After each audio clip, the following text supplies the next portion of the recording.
Hello बच्चों, कैसे हैं आप लोग। बच्चों, इस वीडियो में हमें चर्चा करनी है कि ट्रांसफार्मर में कितने तरह के लॉसेस होते हैं। तो बच्चों, मैंने जब ट्रांसफार्मर का इंट्रोडक्शन स्टार्ट किया था तो आपको मैंने बताया था कि transformer is a static machine, there are no moving parts in transformer. तो बच्चों, अगर कोई मूविंग पार्ट नहीं है ट्रांसफार्मर के अंदर, कोई रोटेटिंग पार्ट नहीं है, इसका मतलब ये हुआ कि जो मैकेनिकल लॉस होगा मूविंग पार्ट की वजह से, एक्चुअली क्या होता है कि फ्रिक्शन होता है ना। वो बेयरिंग में फ्रिक्शन हो सकता है या फिर एयर जो सर्कुलेट करेगा उस पार्ट के वजह से, उसके फ्रिक्शन की वजह से जो लॉस होगा बच्चों, उसको हम मैकेनिकल लॉस बोलते हैं। ये ट्रांसफार्मर के अंदर नहीं होगा क्योंकि कोई मूविंग पार्ट है ही नहीं है, कोई रोटेटिंग पार्ट है ही नहीं है। ठीक है, तो यहाँ पे देखिए मैंने लिखा है कि transformer is a static machine, therefore there are no friction और विंडेज लॉसेस। ठीक है, तो ये वाला लॉसेस ट्रांसफार्मर के अंदर बच गया।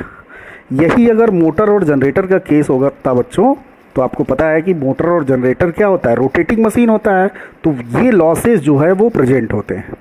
ठीक है, यानी कि as compare to motor and generator, transformer के अंदर जो लॉसेस होता है वो क्या होता है, कम होता है, लेस होता है। यही कारण है बच्चों कि ट्रांसफार्मर की इफिशियंसी कहीं ज़्यादा होती है रोटेटिंग मशीन के कंपैरिजन में। बात समझ रहे हैं ना।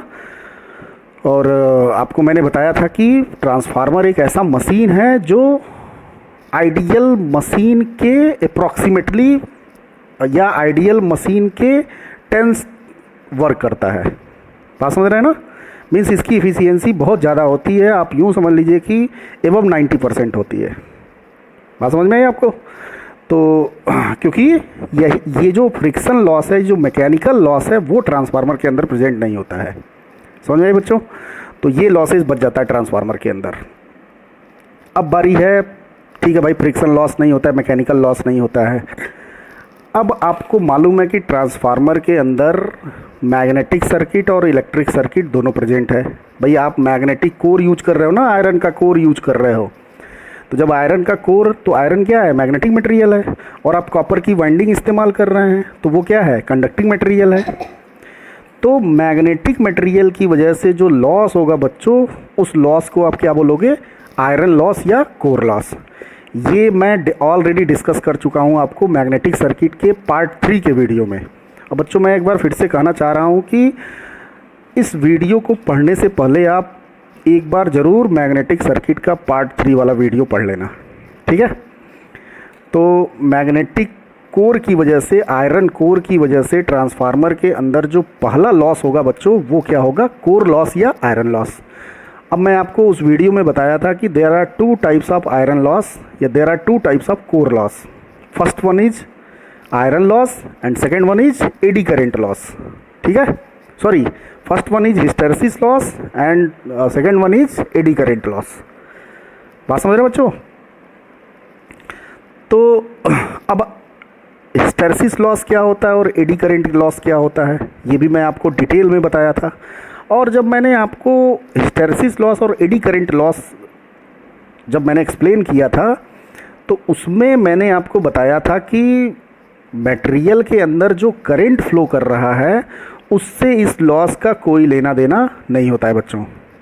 बात समझ रहे हैं ना। मीन्स अगर ट्रांसफार्मर के अंदर हिस्टेरेसिस लॉस और एडी करंट लॉस है, तो ये दोनों लॉसेस जो है वो ट्रांसफार्मर के वाइंडिंग्स में जो करंट फ्लो कर रहा है, उससे कोई लेना देना नहीं होता है इन लॉसेस का। ठीक है बच्चों। थोड़ा और इसको मैं एक्सप्लेन करता हूँ। हिस्टेरेसिस लॉस क्या होता है, ये मैं आप को part 3 magnetic circuit part 3 video में आपको एक्सप्लेन कर चुका हूँ। और यहाँ देखिए, यहाँ हिस्टेरेसिस लॉस का मैंने फार्मूला लिख रखा है बच्चों। वहाँ भी मैंने आपको बताया था, यहाँ भी मैंने लिख रखा है कि hysteresis loss equal to KH/B max 1.6 FV। इसमें ये जो KH है ये कांस्टेंट है, जिसको हिस्टेरेसिस कोफिशिएंट बोलते हैं। B max क्या है बच्चों, तो मैंने आपको उस हिस्टेरेसिस कर्व में वो सेचुरेशन पॉइंट बताया था, है ना। उस सेचुरेशन पॉइंट पे जो हमारा फ्लक्स डेंसिटी था कोर के अंदर, वो क्या हो जाता था, कांस्टेंट हो जाता था। तो उसी के करस्पॉन्डिंग ये फ्लक्स डेंसिटी B max है। बात समझे बच्चों। और ये जो F है ये सप्लाई की फ्रीक्वेंसी है, और V जो है वो कोर का वॉल्यूम है। ठीक है। तो अब आप ज़रा देखिए, तो इस एक्सप्रेशन में कहीं भी करंट का रोल नहीं है। ट्रांसफार्मर के अंदर जो करंट फ्लो कर रहा है उसका कोई रोल नहीं है। इसका मतलब हिस्टैरिसीस लॉस जो है वो ट्रांसफार्मर के अंदर जो करंट फ्लो कर रहा है उससे क्या होगा, इंडिपेंडेंट होगा। ठीक है बच्चों। अब सेकंड लॉस जो है वो क्या है, एडी करंट लॉस। इसको भी मैंने बहुत अच्छे से, बहुत बेहतर तरीके से आपको एक्सप्लेन किया था। एडी करंट क्या होता है और उसकी वजह से जो लॉसेस होते हैं वो क्या होता है। ठीक है बच्चों, तो वो मैंने आपको बताया था। उस वीडियो में आप एक बार देख लेना एडी करंट लॉस को। फिर मैंने बताया था कि भाई how to reduce eddy current loss. तो मैंने आपको बताया था कि एडी करंट लॉस को रिड्यूस करने का तरीका क्या है बच्चों। तो हम कोर को लैमिनेट कर देते हैं, है ना, और मोटा कोर ना इस्तेमाल करके उस कोर का हम क्या कर देते हैं, स्लाइसिंग कर देते हैं। पतले पतले पार्ट में हम कोर को बनाते हैं और फिर उन सारे पार्ट को लैमिनेट करके बड़े क्रॉस सेक्शनल एरिया का या मोटा कोर हम यूज करते हैं मशीन के अंदर। बात समझ रहे हैं ना। तो उसमें भी मैंने कहीं करंट वरेंट का नाम नहीं लिया था। भाई करंट का नाम लिया था लेकिन वो एडी करंट था। ये करंट जो ट्रांसफार्मर के अंदर करंट फ्लो कर रहा है उससे इंडिपेंडेंट है। भाई ट्रांसफार्मर में जो करंट फ्लो कर रहा है वो प्राइमरी और सेकेंडरी वाइंडिंग में फ्लो कर रहा है, और ये वाला जो करंट है ये मैग्नेटिक कोर में फ्लो करता है। बात समझ रहे हैं ना। वो करंट और ये करंट बिल्कुल डिफरेंट है बच्चों। तो ये जो करंट है, इस करंट का जो ट्रांसफार्मर के वाइंडिंग्स में करंट फ्लो कर रहा है उससे कोई लेना देना नहीं होता है बच्चों, क्योंकि ये अलग टाइप का करंट है। और ये करंट बच्चों ये मैग्नेटिक प्रॉपर्टी की वजह से इंड्यूस होता है। बात समझ रहे हैं ना बच्चों। तो यहाँ देखिए मैंने एडी करंट लॉस का एक्सप्रेशन भी लिख रखा है, और इस एक्सप्रेशन में आपको यहाँ पे देखिए साफ साफ पता चल रहा है कि this loss is also independent of current flowing in the winding of transformer. ठीक है ना। यहाँ पे देखिए करंट का कोई इन्वॉल्वेशन नहीं है इस एक्सप्रेशन में। जो ट्रांसफार्मर के अंदर करंट फ्लो कर रहा है उसका कोई टर्म्स नहीं है यहाँ पे, इसलिए एडी करंट लॉस भी उस करंट से क्या होगा बच्चों, इंडिपेंडेंट होगा। ठीक है। यहाँ पे देखिए जो टी है ना बच्चों, ये थिकनेस ऑफ लेमिनेशन। भाई जितना ज़्यादा लेमिनेशन होगा, थिकनेस, भाई जितना मोटा कोर होगा, जो लेमिनेशन हम कर रहे हैं उसकी थिकनेस ज़्यादा होगी तो जाहिर सी बात है लॉस ज़्यादा होगा। और जितना पतला लेमिनेशन आप करोगे उतना ही लॉसेस क्या होगा बच्चों, कम होगा। बात समझ रहे हैं ना। तो यानी कि ट्रांसफार्मर के अंदर जो पहला लॉस है बच्चों वो है आयरन लॉस या कोर लॉस, और वो फिर उसके अंदर जो आयरन लॉस और कोर लॉस है फिर वो दो कैटेगरी में डिवाइड होता है, हिस्टैरिसीस लॉस और एडी करंट लॉस। और दोनों लॉस बच्चों करंट से इंडिपेंडेंट होता है। ठीक है ना। ट्रांसफार्मर के वाइंडिंग्स में जो करंट फ्लो कर रहा है उससे बच्चों क्या होता है, इंडिपेंडेंट होता है। और इन लॉसेस को हम रिड्यूस कैसे करते हैं ये भी मैं पार्ट 3 के वीडियो में आपको डिस्कस कर चुका हूँ मैं। ठीक है। तो अब मैं ये क्यों आपको इतना जोर दे रहा हूँ कि करंट से इंडिपेंडेंट क्यों होता है, इस बात को हम समझते हैं बच्चों। तो भाई करंट से इंडिपेंडेंट क्यों होता है ये लॉस, इससे फ़ायदा क्या होता है, इसको हम ज़रा समझते हैं बच्चों। तो जो ट्रांसफार्मर के वाइंडिंग्स में करंट फ्लो कर रहा है बच्चों, वो ज़रा देखिए। तो मैं इसको कॉपी पे समझा रहा हूँ आपको। सपोज ये कोई ट्रांसफार्मर है, ये ट्रांसफार्मर की वाइंडिंग्स, ये उसका रेजिस्टेंस R1 R2, मैं रिएक्टेंस को नहीं शो कर रहा हूँ, और यहाँ लोड लगा है बच्चों। ये ट्रांसफार्मर पे यहाँ पे क्या लगा है, लोड। अब आप लोड वेरी करोगे तो यहाँ जो करंट फ्लो कर रहा है सेकेंडरी वाइंडिंग में I2, ये क्या होगा, चेंज होगा। भाई अलग अलग वाटेज का आप लोड लगाओगे तो जाहिर सी बात है कि अलग अलग वाटेज का लोड होगा तो अपने को ड्राइव करने के लिए अलग अलग करंट लेगा वो। ठीक है। तो जब आप लोड वेरी करोगे तो I2 की वैल्यू चेंज होगी, और I2 जब चेंज होगा तो आपको मालूम है I1 भी चेंज होगा, क्योंकि I2 डिपेंड करता है I1 डैश पे, और I1 डैश जो है I2 की वजह से चेंज होगा बच्चों I1 dash, counter balancing current, और काउंटर बैलेंसिंग करंट की वजह से क्या चेंज होगा बच्चों, I1 चेंज होगा। क्योंकि मैंने आपको बताया है कि I1 is a phasor sum of I0 plus I1 dash. तो I2 चेंज हुआ तो बच्चों I1 डैश चेंज हुआ, और I1 डैश चेंज हुआ तो I1 चेंज हुआ। बात समझ रहे हैं ना? मीन्स लोड के वेरिएशन से ट्रांसफार्मर के वाइंडिंग्स में जो करंट फ्लो कर रहा है वो चेंज होगा। ठीक है, तो क्या लोड को जब हम वैरी करेंगे, क्या हम लोड में वेरिएशन करेंगे, तो ये जो मैंने आयरन लॉस आपको डिस्कस किया है, जिसके अंदर दो लॉसेस मौजूद हैं, हिस्टैरिसीस लॉस और एडी करंट लॉस, क्या वो चेंज होंगे? तो आंसर है नहीं, क्योंकि ये लॉसेस का करंट से कोई लेना देना नहीं है। बात समझ रहे हैं ना?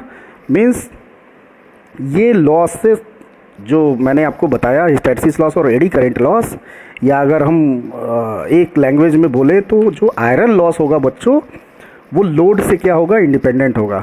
That's why this loss is also known as constant loss. तो आयरन लॉस या कोर लॉस को हम कांस्टेंट लॉस भी बोल सकते हैं बच्चों, क्योंकि ये लॉस लोड से, लोड के वेरिएशन से फ्री होता है। बात समझ रहे हैं बच्चों? तो ये बड़ा इंपॉर्टेंट पॉइंट है। आपको 2 नंबर में क्वेश्चन भी पूछ सकता है कि ट्रांसफार्मर में कौन सा लॉस जो होता है वो कांस्टेंट लॉस होता है। तो आंसर है आयरन लॉस या कोर लॉस। ठीक है, तो यहाँ देखिए मैंने पूरा डिटेल में लिख रखा है कि Ph and Pe are to be remain constant from no load to full load. भाई no load to full load का मतलब क्या हुआ? नो लोड का मतलब कोई लोड नहीं, या फुल लोड का मतलब मैक्सिमम लोड अप्लाई कर दिया। मतलब इसका मतलब ये हुआ बच्चों कि लोड का वेरिएशन किया। तो लोड के वेरिएशन से पीएच और पी क्या होता है बच्चों? कांस्टेंट होता है। और जब ये दोनों कांस्टेंट होगा तो जो इनका टोटल है, जिसको आयरन लॉस आप बोल रहे हैं, वो कांस्टेंट होगा। That's Y P I is called constant loss. बात समझ रहे हैं ना? ये बड़ा इंपॉर्टेंट पॉइंट है। ठीक है, तो ट्रांसफार्मर के अंदर आयरन लॉस होता है। आयरन लॉस में 2 लॉस होता है, हिस्टैरिसीस लॉस और एडी करंट लॉस। और आयरन लॉस जो है वो कांस्टेंट लॉस की तरह एक्ट करता है। ठीक है, अब नेक्स्ट लॉस पे आते हैं बच्चों। तो next loss is copper loss या ओमिक लॉस। तो इस पे मैंने एक क्वेश्चन भी अभी कराया था पिछले वीडियो में रिफर्ड वैल्यू पे, कि कैसे आयरन कॉपर लॉस को कैलकुलेट करते हैं हम। तो कॉपर लॉस एक्चुअली ट्रांसफार्मर के अंदर जो कंडक्टिंग मटेरियल लगा हुआ है उसकी वजह से होता है बच्चों। ठीक है, अब कंडक्टिंग मटेरियल कहाँ लगा हुआ है? तो जो हमने वाइंडिंग किया है बच्चों कॉपर में, वही कंडक्टिंग मटेरियल है। तो आपको मैंने बताया था कि वाइंडिंग का रेजिस्टेंस होता है प्राइमरी का R1 और सेकेंडरी वाइंडिंग का R2। तो प्राइमरी में जो लॉस होगा वो क्या होगा? I1 स्क्वायर R1, और सेकेंडरी में जो होगा वो I2 स्क्वायर R2। ठीक है, दोनों को ऐड कर देंगे तो टोटल कॉपर लॉस निकल जाएगा ट्रांसफार्मर के अंदर। ठीक है, फिर मैंने आपको रिफर्ड वैल्यू से बताया था कि कैसे कैलकुलेट करेंगे हम कॉपर लॉस को। तो हमारे पास कितने ऑप्शन थे रिफर्ड वैल्यू के? 2 ऑप्शन, एक रिफर्ड टू प्राइमरी, एक रिफर्ड टू सेकेंडरी। न्यूमेरिकल आप देखिएगा पिछले वीडियो में, है ना? तो ये कॉपर लॉस का 3 एक्सप्रेशन होता है, मतलब 3 एक्सप्रेशन नहीं, 3 तरह से आप कैलकुलेट कर सकते हो। ठीक, अब जरा यहाँ पे ध्यान दीजिए। तो मैं ये तीसरा वाला लेके चल रहा हूँ। ठीक है, आप ये भी लेके चल सकते हो, ये भी लेके चल सकते हो, ये भी लेके चल सकते हो। तो यहाँ से आपको दिख रहा है, अगर मैं इसकी बात करूँ तो PC proportional to I2 square. Means बच्चों अगर आप लोड चेंज करोगे तो I2 चेंज होगा, और I2 चेंज होगा बच्चों तो कॉपर लॉस चेंज होगा। ठीक, इससे भी मैं एक्सप्लेन कर दे रहा हूँ आपको। अगर आप लोड चेंज करोगे बच्चों तो क्या चेंज होगा? I2 चेंज होगा, और I2 चेंज होगा तो आपको पता है I1 भी चेंज होगा, और I1 चेंज होगा तो जाहिर सी बात है कॉपर लॉस चेंज होगा। और यहाँ देखिए, यहाँ तो साफ साफ दिख रहा है I2 चेंज की वजह से I2 तो चेंज होगा ही, I1 को भी चेंज करेगा तो कॉपर लॉस भी चेंज होगा। ठीक है, मीन्स आपने लोड में वेरिएशन जब किया तो इस I2 की वैल्यू चेंज हुई, और जब I2 की वैल्यू चेंज हुई बच्चों तो कॉपर लॉस क्या होगा? चेंज होगा। बात समझ रहे हैं ना? सपोज आपने बल्ब लगाया, है ना, मान लीजिए 10 बल्ब आपने लगाया, फिर आपने 100 बल्ब लगा दिया, तो लोड में क्या किया आपने? वेरिएशन किया, या बल्ब के साथ आपने हीटर कनेक्ट कर दिया तो लोड में वेरिएशन किया। तो जाहिर सी बात है जब आप लोड में वेरिएशन करोगे तो वो डिफरेंट लोड अपने को ड्राइव होने के लिए डिफरेंट करंट लेगा मशीन से। ठीक है, तो I2 चेंज होगा, तो I2 चेंज होगा तो कॉपर लॉस भी चेंज होगा बच्चों। बात समझ रहे हैं ना? यानी कि copper loss proportional to I2 square. या आप copper loss proportional to I1 square भी लिख सकते हो आप, है ना। तो कोई एक लेके चलिए। तो मैंने नोट्स में या मैं जो एक्सप्लेन करूँगा वो यही वाला लेके एक्सप्लेन करूँगा कि copper loss proportional to I2 square. बात समझ में है बच्चों? That's why this loss this loss depends on I2, है ना। This loss is dependent on variation of load. बात समझ रहे हैं ना? मीन्स लोड को वेरी करोगे तो ये लॉस, कॉपर लॉस जो है वो क्या होगा बच्चों, चेंज होगा। यानी कि जो कॉपर लॉस है वो वेरिएबल लॉस है ना, वो कांस्टेंट लॉस नहीं है, वो वेरिएबल लॉस है। बात समझ रहे हैं ना? तो अभी हम सीखेंगे कि किस तरह से ये कॉपर लॉस वेरी करता है according to load, according to variation of load, according to variation of current. ठीक है बच्चों? तो इस चीज़ को डिस्कस करने से पहले मैं इस पूरे को एक बार कंक्लूड करता हूँ, एक बार समराइज़ कर दे रहा हूँ कि ट्रांसफार्मर के अंदर बच्चों कोई मूविंग पार्ट नहीं होता है, इसलिए कोई मैकेनिकल लॉस, कोई फ्रिक्शन लॉस नहीं होता है। ठीक, चूँकि कंडक्टिंग मटेरियल लगा होता है और मैग्नेटिक मटेरियल लगा होता है, इसलिए इन दोनों मटेरियल की वजह से दो तरह के लॉस होंगे। मैग्नेटिक मटेरियल की वजह से मैग्नेटिक लॉस होगा, जिसको हम आयरन लॉस और कोर लॉस बोलेंगे बच्चों। ठीक है, और ये जो आयरन लॉस और कोर लॉस है, ये दो लॉसेस का सम होगा, hysteresis loss and AD current loss.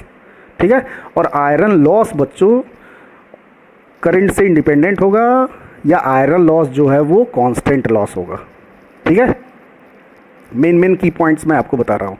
फिर जो दूसरा टाइप का लॉस होता है वो कॉपर लॉस होता है, जो कंडक्टिंग प्रॉपर्टी की वजह से होता है, जो वाइंडिंग रेजिस्टेंस है उसमें जो लॉस होता है उसकी वजह से होता है। और ये लॉस जो है वो लोड के वेरिएशन पे, करंट के वेरिएशन पे डिपेंड करता है, इसलिए इस लॉस को हम वेरिएबल लॉस बोलते हैं और कांस्टेंट लॉस नहीं होता है ये बच्चों। ठीक है, तो ये एग्जाम में कई बार 2 मार्क्स का क्वेश्चन पूछता है कि ट्रांसफार्मर के अंदर कौन सा वेरिएबल लॉस होता है, कौन सा कांस्टेंट लॉस होता है। तो आप आंसर लिख सकते हैं बड़े आराम से, और इसको समझना भी है क्यों ऐसा होता है, और इसको याद भी अपने मन में रखना है, क्योंकि जब हम एफिशिएंसी नेक्स्ट वीडियो में पढ़ेंगे और न्यूमेरिकल उस पर लगाएंगे तो उसमें इस बात की चर्चा करेंगे और इस बात का बड़ा ही महत्व होगा उसके डिस्कशन में। ठीक है बच्चों? तो चलिए ठीक है, कॉपर लॉस जो है वो वेरिएबल लॉस होता है, करंट पे डिपेंड करता है। अब किस तरह से वेरी करता है इस बात को हम समझते हैं बच्चों, क्योंकि ये बात जब आप समझेंगे तभी आप एफिशिएंसी समझ पाएंगे। तो ज़रा देखिए, तो यहाँ मैंने लगाया था लोड, और ये मैं रिफर टू सेकेंडरी लेके चल रहा हूँ। ये था बच्चों R02, ये X02, हालांकि इसका कोई काम नहीं है, इसमें करंट फ्लो कर रहा है बच्चों I2। ठीक, तो कॉपर लॉस यहाँ से क्या होगा, I2 स्क्वायर इंटू R02। ठीक है, या कॉपर लॉस, चलिए ठीक है यही रहने दीजिए अभी। अब ज़रा देखिए, तो आप जब लोड चेंज करोगे बच्चों तो I2 चेंज होगा। तो सपोज आपने यहाँ पे फुल लोड लगा दिया, अब इस बात को आप समझिएगा ध्यान से, बड़ा ही इंपॉर्टेंट पॉइंट है। आपने फुल लोड लगा दिया, फुल लोड का मतलब ट्रांसफार्मर की जो औकात है, मीन्स ट्रांसफार्मर की जो रेटिंग है, बात समझ रहे हैं ना, उस रेटिंग के करेस्पॉन्डिंग आपने लोड लगा लिया, जिसको आप क्या बोलोगे, फुल लोड। मीन्स अगर आपने इससे ज़्यादा लोड लगाया तो ट्रांसफार्मर क्या हो जाएगा, बर्न कर जाएगा। ठीक है ना बच्चों? एक चीज़ मैं आपको बताना चाहूँगा कि ये जो लॉसेस हम पढ़ रहे हैं इसको हम पावर लॉसेस क्यों बोल रहे हैं, क्योंकि ये लॉस जो है वो पूरा ट्रांसफार्मर के अंदर हीट के फॉर्म में डिसिपेट होता है ना, जो हमारे किसी काम का नहीं होता है, जो पूरा वेस्ट हो जाता है, यूजलेस पावर होता है, इसलिए हम इसको पावर लॉस बोलते हैं। लॉस हो गया, इतना पावर लॉस हो गया, हमारे किसी काम का नहीं है। ठीक है ना? और किस फॉर्म में लॉस होता है, तो वो हीट के फॉर्म में लॉस होता है। बात समझ रहे हैं आप? तो सपोज आपने फुल लोड लगा दिया, मीन्स आपने ट्रांसफार्मर का जो रेटिंग है उसके करस्पॉन्डिंग आप लोड लगा दिया, तो उस टाइम बच्चों जो करंट फ्लो करेगा फुल लोड के करस्पॉन्डिंग, उसको हम बोलेंगे फुल लोड करंट। उसको हम क्या बोलेंगे, फुल लोड करंट, और डिनोट करेंगे बच्चों I2FL से। बात समझ रहे हैं ना? इसका नाम क्या होगा बच्चों, फुल लोड करंट। मतलब ट्रांसफार्मर के वाइंडिंग में ऐसा करंट जो फुल लोड के करेस्पॉन्डिंग है ना। इस करंट को आप रेटेड करंट भी बोल सकते हो, रेटेड करंट, ठीक है। और फुल लोड को आप रेटेड लोड भी बोल सकते हो। क्यों भाई? क्योंकि यही मैक्सिमम है, यही ट्रांसफार्मर की औकात है। इससे ज़्यादा गया तो फिर खेल ख़त्म, ट्रांसफार्मर पूरा बर्न कर जाएगा, वाइंडिंग उसकी बर्न कर जाएगी। इसलिए आप इसको रेटेड लोड भी बोल सकते हो, या इसके करेस्पॉन्डिंग जो करंट है उसको आप रेटेड करंट बोल सकते हो। बात समझ रहे हो ना? तो ये बड़ा इंपॉर्टेंट पॉइंट है, full load current means rated current, ठीक। अब यहाँ जो वोल्टेज आ रहा है बच्चों, वो मान लो आ रहा है V2। तो आप मुझे बताइए जो KVA होगा वो क्या होगा, V2 इंटू I2FL। बात को समझिएगा, जो फुल लोड के करेस्पॉन्डिंग KVA होगा, KVA का मतलब वोल्ट एम्पियर, मीन्स आपको वोल्टेज में करंट का मल्टीप्लिकेशन करना है। तो वोल्टेज है V2 और करंट है I2FL, तो हमने मल्टीप्लाई कर दिया, है ना। तो ये क्या आ गया बच्चों, ट्रांसफार्मर की रेटिंग आ गई। This is the rating of transformer. मैंने आपको बताया था ट्रांसफार्मर की रेटिंग KVA में होती है। मीन्स ट्रांसफार्मर की रेटिंग कैसे हम निकालते हैं, V2 में I2 का मल्टीप्लाई करके। और चूंकि रेटिंग निकालना है इसलिए जो हम करंट लेंगे वो रेटेड करंट लेंगे। बात समझ रहे बच्चों? मीन्स रेटेड करंट के करस्पॉन्डिंग जो KVA होता है बच्चों, वही KVA जो है वो ट्रांसफार्मर की क्या होती है, रेटिंग होती है। बात समझ रहे हैं ना? आपको मैंने एक न्यूमेरिकल लगवाया था, उसमें बताया था, जो उस न्यूमेरिकल में क्या दिया रहता था, 100 KVA ट्रांसफार्मर।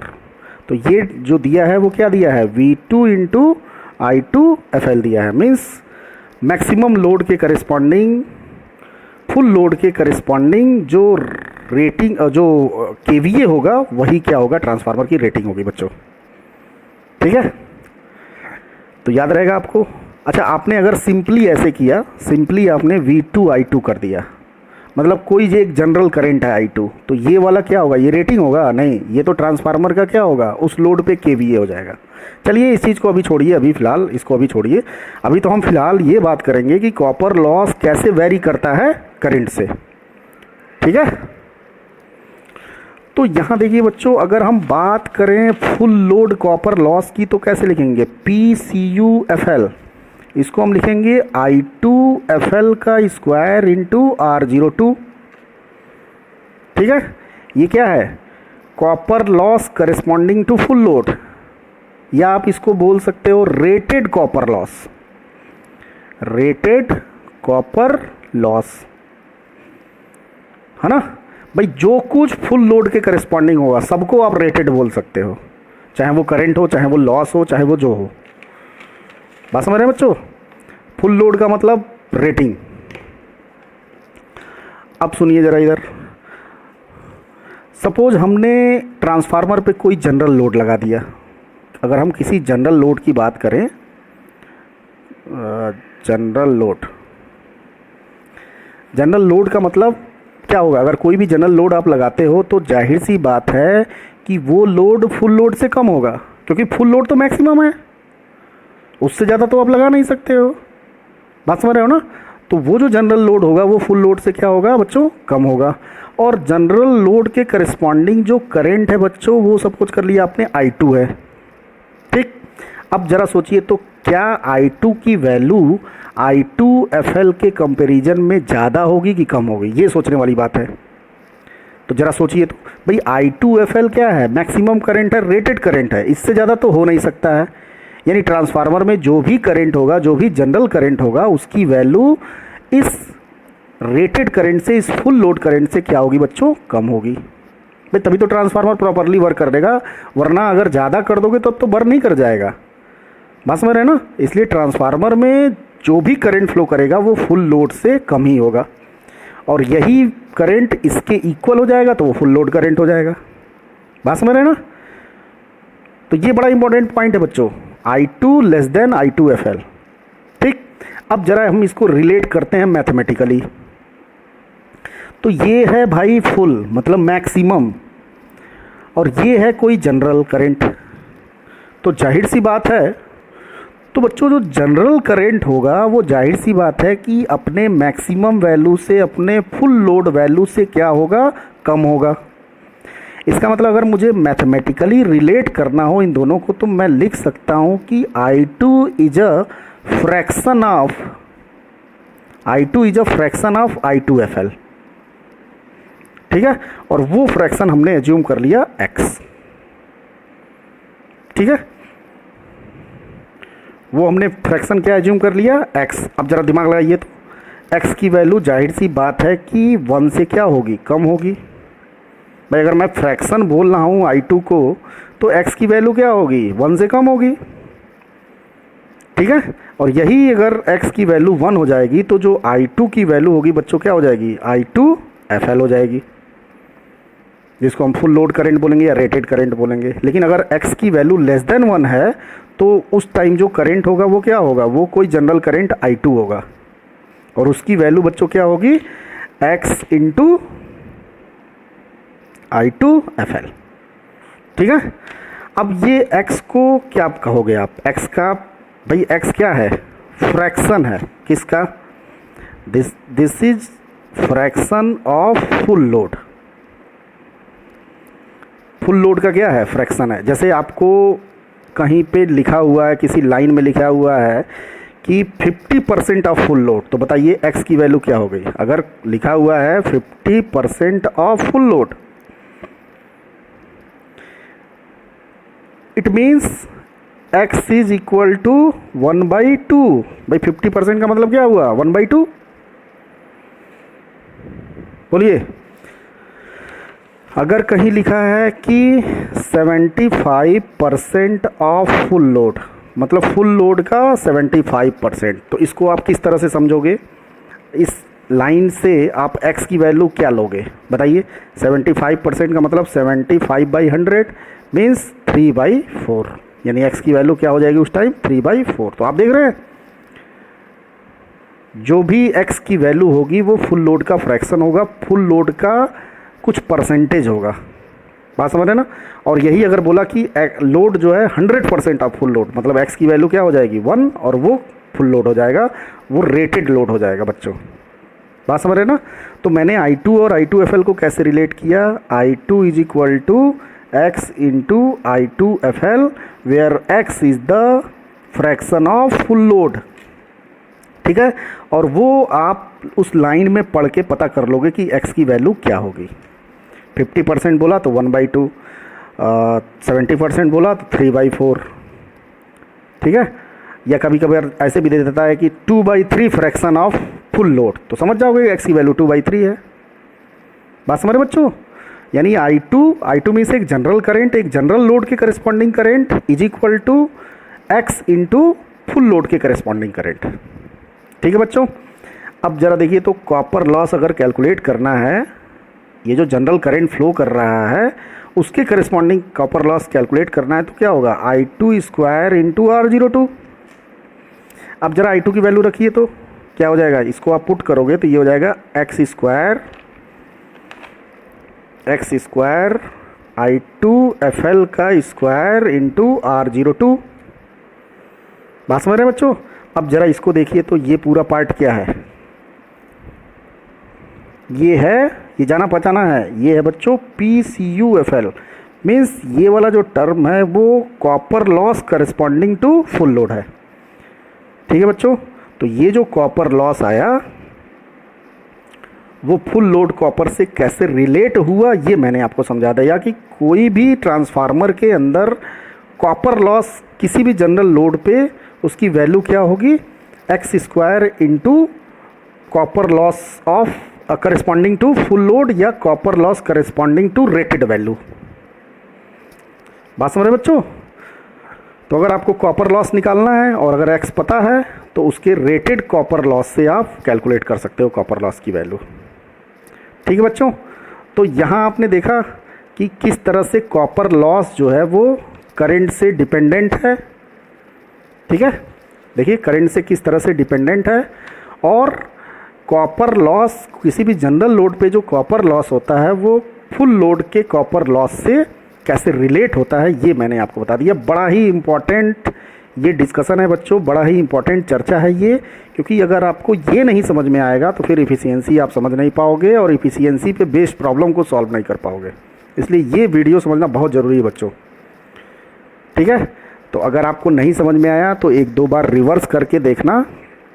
एक बार मैं फिर से कंक्लूड करना चाहूँगा कि बच्चों कॉपर लॉस कैसे कैलकुलेट करते हैं हम, तो उसका तरीका है, अगर हम रिफर टू सेकेंडरी से इस्तेमाल करके अगर हम कॉपर लॉस कैलकुलेट करते हैं तो I2 स्क्वायर इंटू R02, ठीक है, यानी कि करंट चेंज होगा तो उसके स्क्वायर के प्रोपोर्शनल होगा कॉपर लॉस, ठीक। फिर मैंने बताया फुल लोड के करस्पॉन्डिंग जो भी वैल्यू आप निकालोगे, फुल लोड के करस्पॉन्डिंग आप करंट निकालते हो, फुल लोड के करस्पॉन्डिंग आप अपरेंट पावर निकालते हो, KVA निकालते हो, that is known as rated value, rated value of current, है ना, ये रेटेड वैल्यू ऑफ KVA, है ना, बात समझ रहे हो ना। और अगर किसी जनरल पे निकालते हो तो वो सिंपली आप उसको क्या बोलोगे, सिंपली आप करंट बोलोगे या सिंपली आप KVA बोलोगे, लेकिन फुल लोड के करस्पॉन्डिंग निकालोगे तो उसको रेटेड वैल्यू बोलोगे। बात समझ में आई बच्चों। फिर मैंने आपको बताया था कि किसी जनरल लोड पे जो करंट होगा वो always less than full load current, और मैथमेटिकली कैसे रिलेट करेंगे ये तो आप गणित पढ़े हो, आप समझ ही सकते हो कि I2 जो है वो I2FL का कोई ना कोई फ्रैक्शन होगा, और उस फ्रैक्शन का हमने नाम दे दिया x, और जाहिर सी बात है x की वैल्यू लेस देन 1 होगी, तो लेस देन 1 का मतलब किसी जनरल लोड पे, और यही x की वैल्यू 1 हो जाएगी तो वो फुल लोड के करस्पॉन्डिंग हो जाएगा करंट, ठीक। x क्या है, fraction of full load, fraction of full load 50%, 75%, 2/3, 1/3 ऐसे दे सकता है आपको, ठीक है। फिर मैंने आपको यहाँ बताया कि कैसे कोई भी जनरल लोड पे कॉपर लॉस फुल लोड के करस्पॉन्डिंग कॉपर लॉस से रिलेट कैसे होता है बच्चों, तो ये मैंने आपको बताया। इसमें जितना भी मैंने ब्लॉक में जो भी बातें लिखी हुई हैं, जो भी एक्सप्रेशन लिखा है, ये बड़ा ही महत्वपूर्ण है आपके लिए, ठीक है बच्चों। तो आई होप दैट आपको ये वीडियो समझ में आया होगा, ये पूरा लेक्चर समझ में आया होगा लॉसेस पे, और आप पढ़िएगा इसको अच्छे से। नहीं समझ में आएगा रिवर्स करके एक बार, दो बार, तीन बार पढ़िएगा, फिर भी नहीं समझ में आएगा तो आप मेरे से डाउट पूछिएगा क्लास में। तो थैंक यू वेरी मच, बहुत बहुत धन्यवाद आपका।